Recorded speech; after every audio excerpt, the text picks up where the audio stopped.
Hi, look what I bought. I bought a Tesla.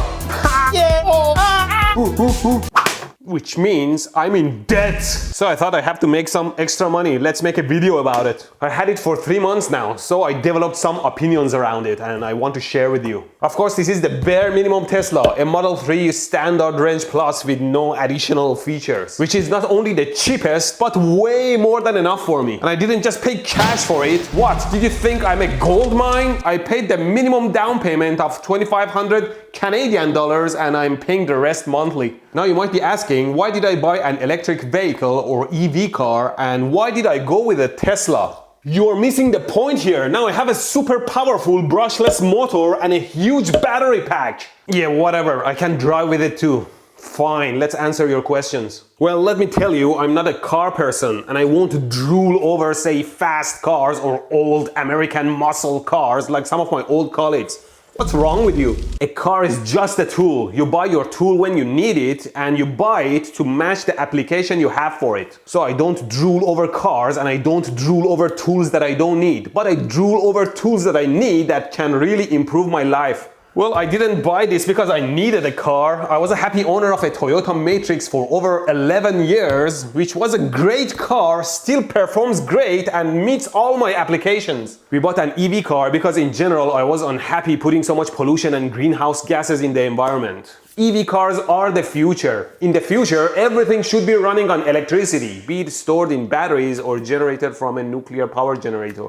Although cows burping and farting contribute more to greenhouse effect than vehicles, but I don't think we can run those on electricity. What, like electric cow? Boo. And then again, electric vehicles are only effective if your electricity is clean. I read somewhere that in US, close to 50% of electricity comes from burning coal and gas. And manufacturing one of these electric vehicles actually has a bigger carbon footprint compared to a gasoline car. Well, let me draw it for you. A gasoline car uses, say, this much carbon footprint to manufacture and then burns fuel and increases its carbon footprint. A hybrid car has a bigger carbon footprint to make because it has some batteries, but then uses less fuel. So over time it uses less carbon footprint and at some point it will be better. An EV car uses even a bigger carbon footprint to manufacture, but goes up with a much slower slope and will be better than both over time. The slope over time still goes up slowly because the electricity itself might not be clean.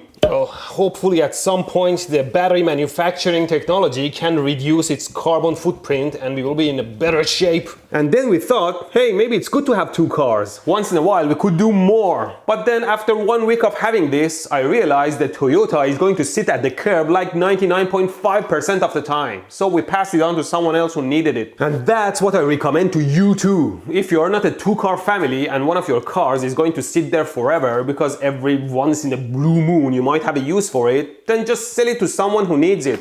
Instead of them buying a new car and adding a whole new manufacturing carbon footprint to the mix. And for your once in a blue moon occasion, you can just rent a car, which is much cheaper for you too. Now, why did we buy a Tesla? Well, that's obvious, because I took a special liking to Nikola Tesla. Nah, that's not it. I didn't really care about the brand as long as it was Tesla. Nah. Electric cars are pretty expensive in general. Like this basicest Tesla is around 53,000 Canadian dollars. Of course, our government gives $8,000 incentive to buy electric cars. But there are other good brands that are cheaper than this, like Chevy Bolt or Nissan Leaf that start at around $8,000 to $10,000 cheaper. But one of the important factors for me was the range, because we sometimes travel to cities that might be 300 or 400 kilometers away. And you must know that the advertised range you get with the car is not what you get in real life. I'll talk about the range later, but even the range might not be a problem if you are willing to stop at a supercharger every once in a while to fully charge it and keep going forever. But anyway, I realized by the time I upgrade the Chevy Bolt or Nissan Leaf to have the same range as this basic Tesla, their price will be pretty much the same.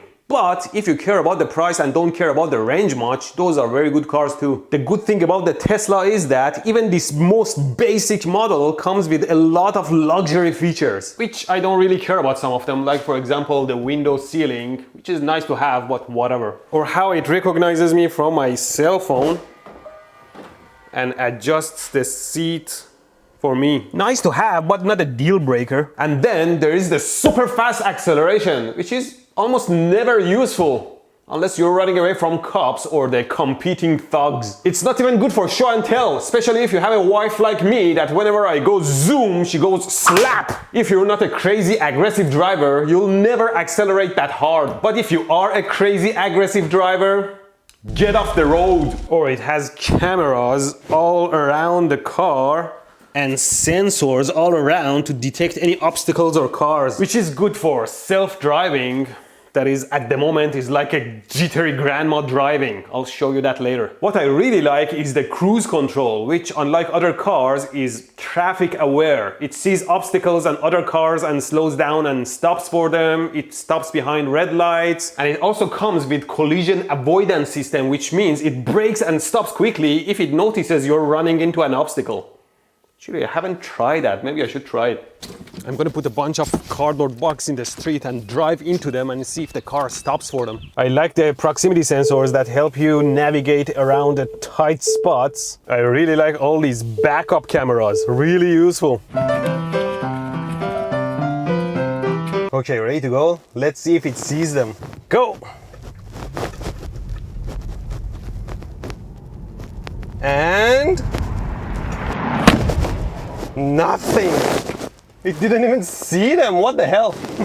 Were they too short? From my 3 months of driving, I know it sees the stuff and stops for them, but those cardboard boxes were not an obstacle. I mean, if they were concrete blocks, my car would be totaled.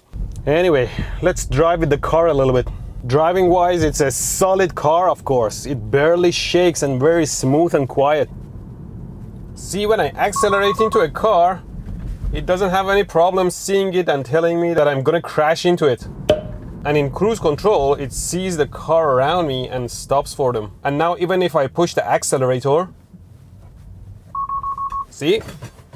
It tells me that I'm going to ram into the car. Let's put it in the autopilot. There we go. See? It is stopping for the red light. It sees the red light and shows it. Well, I hope it doesn't crash into anything.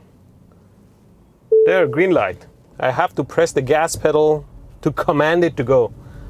Now it's going on its own. I'm not doing anything. Oh, it wants me to move the steering wheel a little bit. There we go. Yeah, I don't know why. Sometimes it sees green lights, but it shows them at red. Like, look at that. It's showing that green light as red, although it's green. I have to oh, I know why. Maybe it's because it's blinking green light. Another one. It's trying to stop for this one too. It's asking me to move the steering wheel a little bit. Ding! There we go. I'm not really worried it might hit other cars or any obstacles, except for those cardboard boxes maybe. I have to move the steering wheel again. There you go. Good. It's stopping for the red light, hopefully. It is. Okay, stopping. Good. My foot is just off the pedals right now.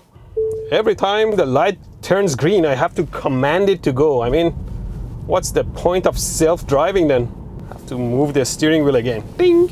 See, I keep having to move the steering wheel a little bit to tell it that I'm not sleeping. And every time the light turns green, I have to push the gas pedal to tell it to go. So the amount of work I have to do for self-driving, I would just take the wheel and steer it myself. Of course, I know it's preliminary software. Hopefully in the future it's more self-sufficient. But in general, it's not terrible. See the cars going, it starts going too. Suddenly it sees the bus and slows down. So I would say right now it's only good for long trips in a highway that it doesn't need to change a lane or anything. Let's see if it actually tries to change lanes. Hey, it changed lanes! Change lane again if you can. Let's see. Oh, it changed lane right away. My God. Well, it didn't turn. Oh, it turned. Come on, what are we doing? It tried to turn, but then it came back. Ooh, it stopped too hard. See, sometimes it stops too hard and it accelerates too hard. Now I'm on cruise control and it's controlling the speed of the car based on obstacles. Well, I know it didn't stop for those cardboard boxes. Let's see if it stops for the end of the road. Come on, stop. What are you doing? Hey, hey, hey! Oh my God! I had to press the brake manually and take control, otherwise I would just ram into those blocks. Woo. And of course, it'll smash into something if you give it full control, and you're not supposed to do that. You're supposed to have your eyes on the road. So self-driving is pretty cool, but it is still not something that I would use. The cruise control though, it's pretty awesome. It's way above the traditional cruise control. You just have to keep an eye for that occasional box or sofa falling from the truck in front of you to make sure you don't drive over it. Oh, and by the way, self-driving came for free for 3 months. Otherwise, you would have to pay $10,000 for it anyway. I actually like this line on the top. See? When I press the gas, it goes black, showing that I'm using energy. And when I release the gas pedal, it goes green, showing that I'm using regenerative braking to stop. And I love regenerative braking. I almost never have to lift my foot from the gas pedal and press the brake pedal. Still, a lot of people don't know about regenerative braking.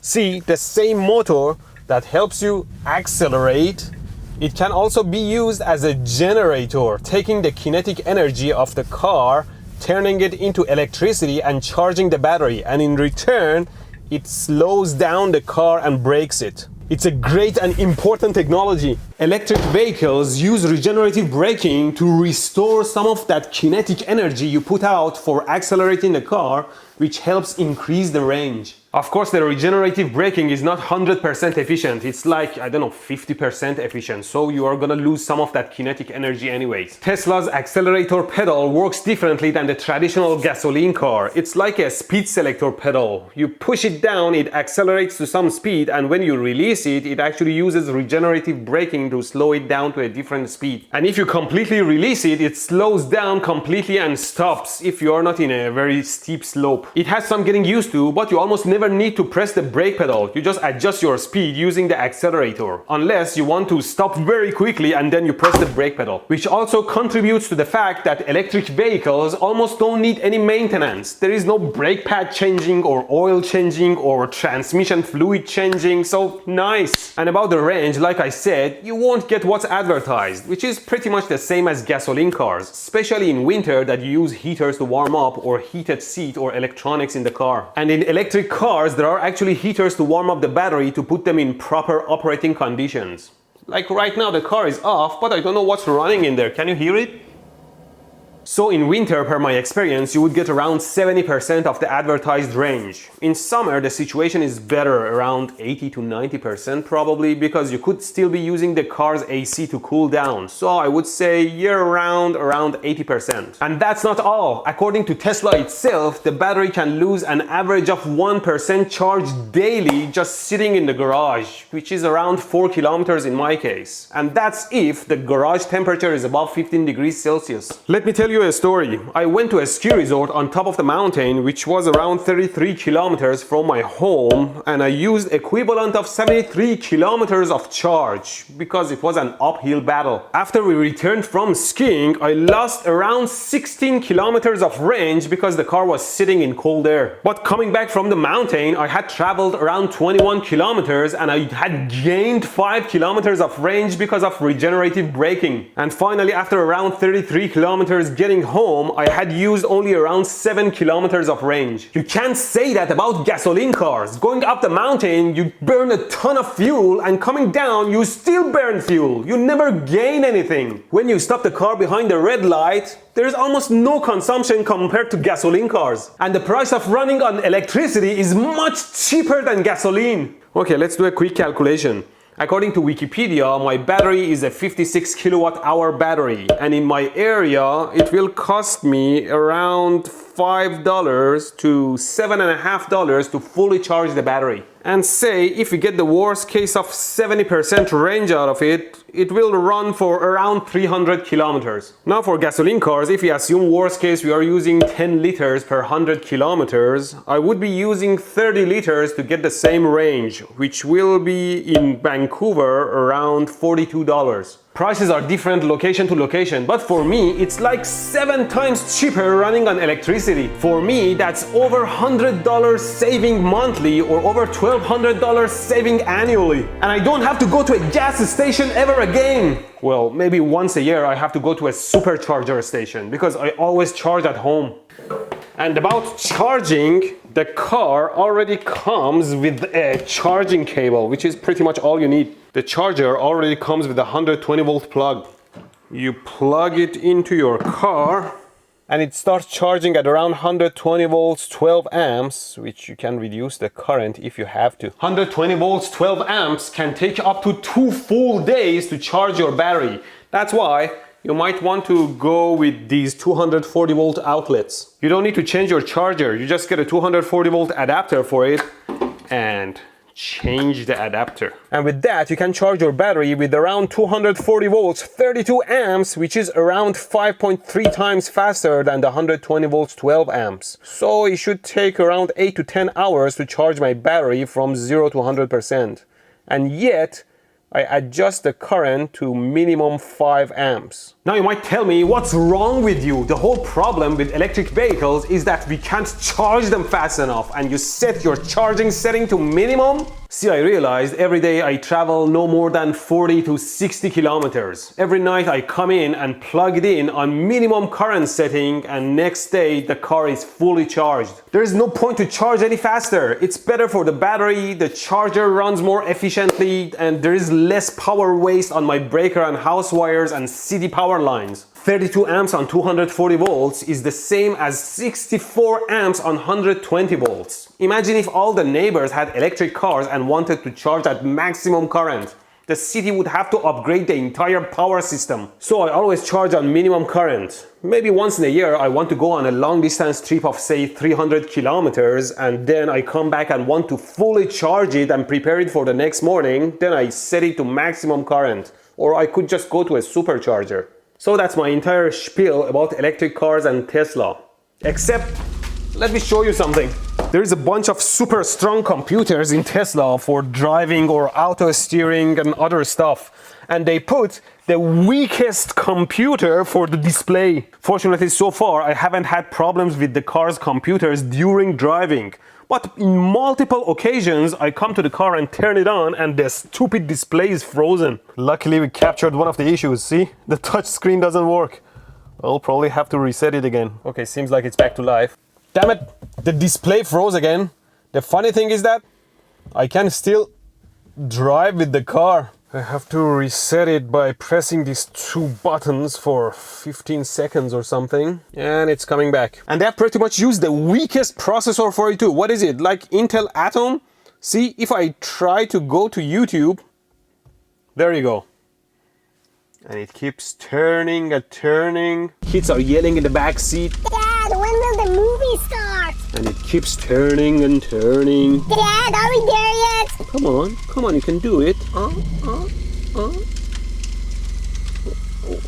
There, finally. I mean, we are spending so much money buying this car. Couldn't Tesla spend like $50 more and get a decent processor for the display? Sounds like one of those cases that somebody gives us something we never had and we complain, why does it suck? But hey, we are spending a lot of money, so give us good processor. Don't get me wrong, it's a great electric car that well exceeds my expectations. And beside the display processor that could be better and other features like the auto steering that is clearly under development, everything else works perfectly fine. Just that those features make you feel like you spend a lot of money and bought a prototype. But the fact is, those features are a prototype. Oh, and by the way, did you know that the Tesla cars don't have spare tires? Probably rightfully so, because nowadays tires don't lose pressure right away. You can always get somewhere and fix them. Okay, I'm done answering your questions. Let me see how I can get to my motor, and battery pack. Damn it! What are the chances? I lost my 10mm bit. I can't open the car. Ah!